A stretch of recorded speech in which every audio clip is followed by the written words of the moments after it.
Welcome, everybody, to our 2024 Senate Bill 123 Fall Conference. We're really happy to have our stakeholders and partners so well represented here today. And thank you, everybody, for taking time out of your busy schedule to be with us. Here's a look at our agenda, which you should have received in the Outlook invite, and which is also on our website if you need to refer back to it throughout the day. We will have a longer break for lunch and make sure to get you out of here by 4:30. Just wanted to start out the day by looking at our mission statement. So the mission statement, as you can see there, is to ensure public safety while addressing prison recidivism and prison overcrowding by providing community-based substance use disorder treatment to targeted offenders experiencing substance use disorders. So this could be people with drug convictions, but it could also be people with other low-level felonies that are demonstrated to be a result of a substance use disorder. Some history here. Senate Bill 123 was established in 2003 and implemented in fiscal year 2004. The program remained largely the same for about 15 years. And then in 2019, it expanded, and we've had quite a few expansions since then. So in 2019, the program changed to allow some people who were convicted of a controlled substance cultivation or distribution offense to qualify. Then in 2021, our RAF diversion program took effect. And this is a diversion program for people charged with felony violations of drug possession. In 2023, the Senate Bill 123 Plus program was implemented. This extends Senate Bill treatment opportunities to people who have been convicted of non-drug and non-person offenses.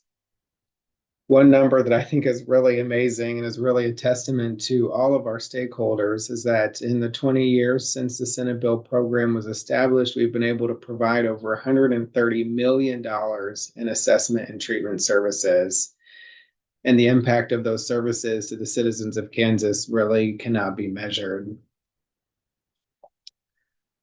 Looking at demographics as far as people who are receiving treatment under Senate Bill 123 and 123 plus, as you can see, the vast majority is white, non-Hispanic. That's about 88% in both of those categories. And then it's about 60% male, 40% female. Within the SB 123 and 123 plus population, there's an overrepresentation of white and female offenders compared to the rest of the felony offender population. When we look at the crimes of conviction that have made people eligible for Senate bill funding, not surprisingly, the vast majority, 90%, have been convicted of drug possession. About 6% have been convicted of other non-drug felonies. And that would be our Senate Bill 123 plus group. And then about 4% were convicted of distribution. In fiscal year 24, we funded over $6.7 million in assessment and treatment services to people sentenced under Senate Bill 123 and 123 plus. Those services were provided to over 1,600 participants. With our RAF program, we were able to provide over $100,000 in assessment and treatment services to 40 participants. One thing that we found is that our RAF participants are more likely to have treatment funded by their own insurance. We do believe that there's over 200 people in the state that have participated in the RAF program and received treatment through their own insurance. One thing to note is that, while this fiscal year is only about 3 months old, spending has trended upward quite a bit to the tune of about $3,000 a month. And we attribute this to increased awareness of the program as it continues to spread throughout the state. Looking at utilization reports for Senate Bill 123 and 123 plus, what this graph shows us is the percentage of our budget that went to each diagnosis. So about 2/3 of the budget went to treatment services for people who were diagnosed with amphetamine use disorder. The next most common diagnosis there was opioid use disorder at about 14%. Like a lot of folks, we're keeping an eye on that number, and we have noticed that over the last few years, it's gone up by about 3%. For our RAFT population, you can see it's still amphetamine use disorder is by far the most common diagnosis. But you can see also that they're far more likely to be diagnosed with alcohol use disorder or cannabis use disorder as compared to our Senate bill population. This graph gives you a breakdown of what percentage of our budget goes to what levels of care. So uh, the bulk of our budget for Senate Bill 123 and 123 plus goes to intermediate residential services, followed by outpatient group and intensive outpatient. This makes sense when you consider the cost of providing these services as well as the continuum of care. And this pattern holds true for our RAFT participants as well. You can see that the numbers are fairly similar as far as the percentage of the budget that goes to each level of care. Now, when we look at people that are participating in Senate Bill 123 and 123 plus, this slide gives you information on the revocation hearings that those people were a part of. On the left, the graph shows you the reasons why they had their revocation hearings. As you can see, 3/4 of the revocation hearings were a result of a technical violation. A technical violation is anything that's a violation of community corrections policy, but not a laws violation. What's interesting to me to note about this is that only 5% of the revocation hearings were a result of people not being compliant with treatment or people who'd absconded.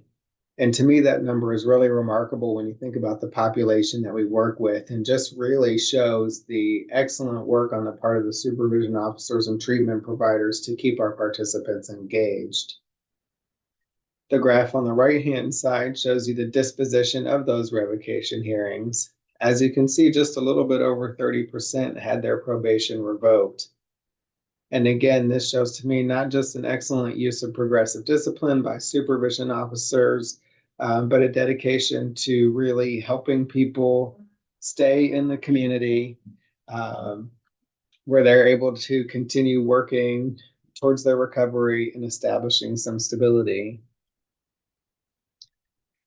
I wanted to look at some success rates here. So when we look at success rates for people participating in Senate Bill 123 and 123 plus, compared to the regular probation population, the Senate Bill 123 offenders were 7.1% less likely to be convicted of a new crime and 4.9% less likely to have their probation revoked.